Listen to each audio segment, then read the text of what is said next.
Cherie Hanson here. Today I was thinking about what if.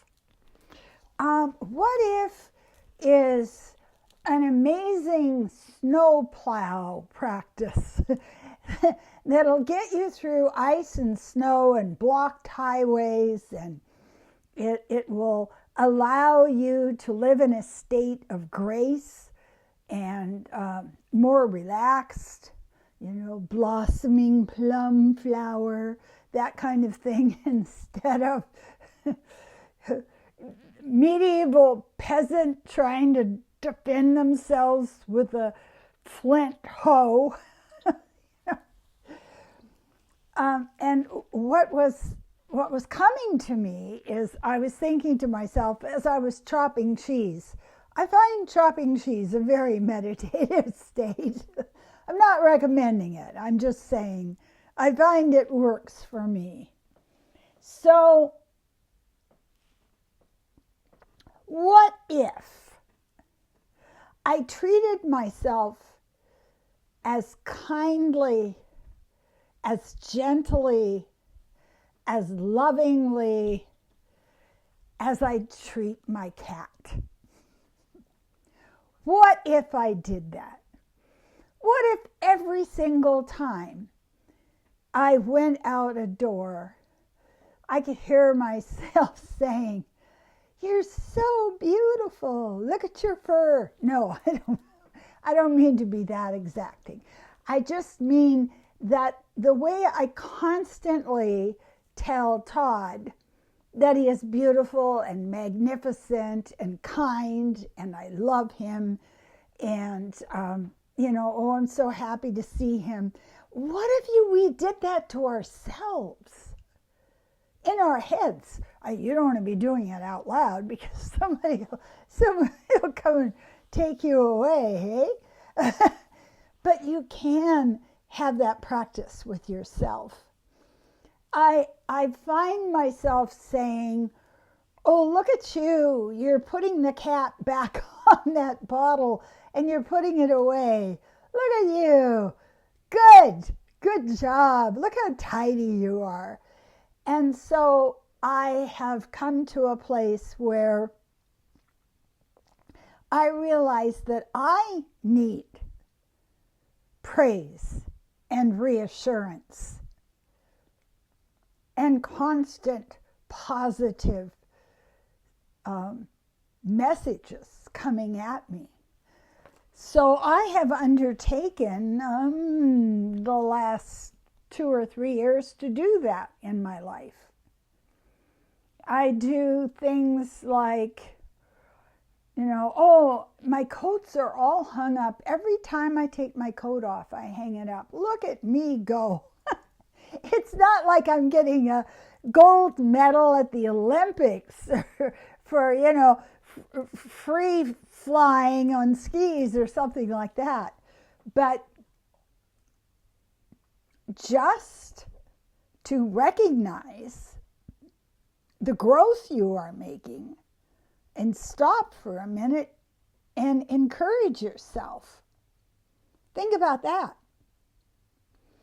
What if every time I felt lesser than or highly anxious or not secure in my body or in my life at this time in history when it's all falling in, what if I didn't run out the door and self-sabotage? I can feel this tugging. I've got this sense that I can make things better if I just spend some money on something, And I have to keep saying to myself, what are you thinking? You're just like some Egyptian slave or something. Things aren't looking that good, so spend some money. That'll help. I am getting better at that because I can recognize when that urge comes up. That's the part, is recognizing when we're triggered and when an urge comes up, and asking ourselves the question, what if I, every time I felt a little anxious, spent money? What would that look like? And it's not a pretty picture. It really isn't. Not the best way to go. Also, the concept of what you're supposed to be. And this is where normal, gets its griffin hands into you, the long talons piercing your aura and going through your back and coming out your chest. This is the biggest prison that most people get clawed into. And that is, what am I supposed to do? What am I supposed to do as a person who is 81 years old living alone? Oh, I should join a bingo club. I should go to the bingo parlor. And it's not, it's just, what if you did the thing that makes you, in your weirdness and your eccentricity and your separate path, feel so happy? Not, I need to do what everyone else is doing because then I'll feel happy. We're all different. We were having this conversation the other day in a group that I was sitting in. Everybody has a different vantage point on the mountain. Some people are up high and they're where there are no obstructions. There's no forest to look through. There are no crags or rock formations blocking their view. Other people are down lower and they're in a cave, or they're behind a wall of boulders that they've rolled in front of themselves for protection because the world will attack them. And there are others that are far down the mountain and are just slogging through a bog. They're up to their knees or their thighs and just slooshing bog.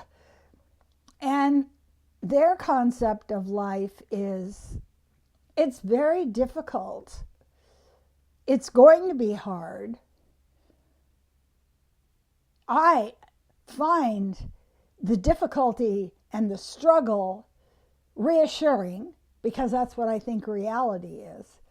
And then there is that group of just insane people that are on the top of the mountain and just jumping off, free floating, on a flag, a structure that's carrying them soaring down the mountain. Everybody is different, and this is the thing we have so much trouble with. If somebody believes in something different than you do, they're not a threat to you. They're not trying to stomp you out. They're not trying to round you up and sell you into slavery. They're just stating the world as they see it. I'm in a forest. There are lots of trees. I can't see very far. And the hardest thing for us to get to is, what if what they are saying is absolutely correct for their life story? They don't have to be in my play.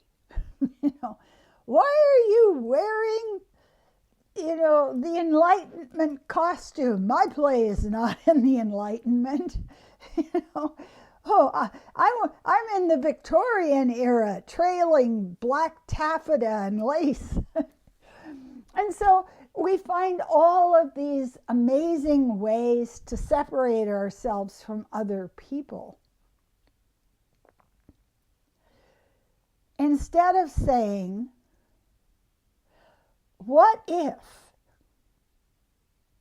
we're all one energy, one field of energy, one field of love and connection?